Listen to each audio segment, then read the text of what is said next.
4 दिन तक चले भव्य कार्यक्रम का अंतर्राष्ट्रीय कलाकारों की सांस्कृतिक संध्या के बीच प्लैटिनम जुबली महोत्सव का समापन हुआ। इस समारोह में राज्यसभा सांसद अमर सिंह, फिल्म अभिनेत्री जयाप्रदा, महिला आयोग की अध्यक्षा ममता शर्मा ने उपस्थित होकर अपने अपने विचार व्यक्त किए। संसार से भागे फिरते हो, भगवान को तुम क्या पाओगे? इस लोक को तुम अपना न सके तो उस लोक में तुम क्या जाओगे? सृष्टि की संरचना के लिए नैतिक दाम्पत्य का काम, अन्याय के विरुद्ध प्रतिकार करने के लिए क्रोध और ईश्वर से लोभ, मानवता से मोह, अगर इन विचारों को हम आत्मसात कर लें, इसका समन्वय कर लें, तो निश्चित रूप से सुनहरा संसार, अप्रतिम संसार, इसके उद्भव को और इसकी उत्पत्ति को कोई नहीं रोक सकेगा। आध्यात्मिक चिंतन ये बाहर दुनिया को पता नहीं है। आध्यात्मिक ज्ञान ये बाहर दुनिया को जमेगा नहीं, क्योंकि बाहर दुनिया में हम ये देखते हैं भ्रष्टाचार, स्वार्थी, क्रोध, अपने जीवन के लिए बहुत कुछ करने के लिए तैयार है, लेकिन भगवान को याद करने के लिए हमारे पास समय नहीं रहता है। महावीर जी का यह कहना है कि पाप को लोहे से तोलो और पुण्य को सोने से तोलो, लेकिन हम आगे अगर हम पाप के घड़ बढ़ते रहेंगे तो आने वाले सतयुग के लिए हम इंतजार नहीं कर पाते हैं। आज आवश्यकता इस बात की है कि हम अपने आप को सर्वशक्तिवान ज्योति स्वरूप परमपिता परमात्मा की ज्योति स्वरूप संतान के रूप में जानें। किसी के प्रति काम, क्रोध, लोभ, मोह, अहंकार, ईर्ष्या, द्वेष, निंदा, हिंसा आदि भाव से कार्य नहीं करें। हम अपने आप को सर्व कल्याणकारी गतिविधियों से जोड़ें। यह कोई मुश्किल बात नहीं है।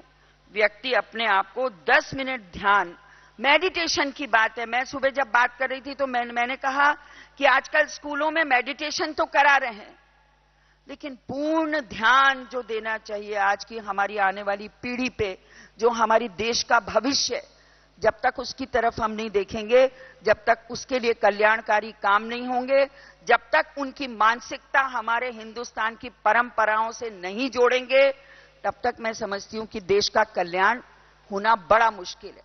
इस तरह परमात्मा शिव के निर्देशन में स्थापित की गई ब्रह्मा कुमारी संस्था में सिखाए जाने वाले राजयोग 75 वर्ष का हो गया है, जिसके अध्ययन और जीवन में उतारने की प्रक्रिया में अब तक लाखों लोगों ने एक अभूतपूर्व बदलाव लाया है। आज दुनिया के 137 मुल्कों में 9000 से भी ज्यादा सेवा केंद्रों के माध्यम से लाखों परिवारों में एक बेहतर जीवन की शुरुआत हो चुकी है। 96 वर्षीय राजयोगिनी दादी जानकी जी आज इस बेहद संस्थान की मुख्य प्रशासिका हैं। मूल्यनिष्ठ समाज की स्थापना की कड़ी में एक नया आयाम जुड़ गया है। राजस्थान के सिरोही जिले के आबू रोड स्थित ब्रह्मा कुमारी संस्था के अत्याधुनिक नवनिर्मित गॉडलीवुड स्टूडियो का उद्घाटन हुआ। ये पहली बार ऐसे स्टूडियो होगी जिसमें केवल आध्यात्मिक एवं मूल्यनिष्ठ समाज की स्थापना के लिए ही कार्यक्रम बनाए जाएंगे। करोड़ों रुपए की लागत से बनी ये स्टूडियो अति अत्याधुनिक है, जिसमें आउटडोर तथा इंडोर शूटिंग की जा सकेंगी। इस अवसर पर ब्रह्मा कुमारी संस्था की मुख्य प्रशासिका राजयोगिनी दादी जानकी, संयुक्त मुख्य प्रशासिका दादी रतन मोहिनी, संस्था के अतिरिक्त महासचिव ब्रह्मा कुमार रमेश, मीडिया प्रवक्ता ब्रह्मा कुमार करुणा समेत कई लोग मौजूद थे। ब्रह्मा कुमारी संस्था के शांति वन में विदेशों से आए लोगों के लिए राजयोग रिट्रीट का आयोजन किया गया।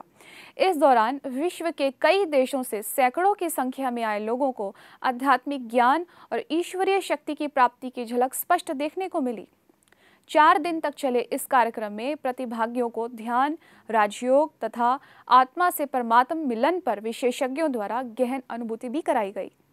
केन्या के सुप्रसिद्ध उद्योगपति निज़ार जुमा द्वारा ब्रह्मा कुमारी संस्था जयपुर के सहयोग से जयपुर में फ्यूचर ऑफ पावर कार्यक्रम का आयोजन किया गया। इसमें 2 दिन कार्यक्रम आयोजित किए गए, जिसमें प्रथम दिन शहर के सभी वर्गों के गणमान्य नागरिक उपस्थित थे, जिनका होटल मेरियट में विशेष कार्यक्रम रखा गया था। इस कार्यक्रम में सभी लोगों ने इस बात को महसूस किया कि पश्चिमी देशों से आध्यात्मिक शक्ति भारत लौट रही है। अब उसे स्वीकार करने के लिए भारत के लोगों को मानसिक रूप से तैयार होना चाहिए। इस बुलेटिन में आज इतना ही। नई खबरों के साथ फिर हाजिर होंगे, तब तक के लिए दीजिए हमें इजाजत। नमस्कार, ओम शांति।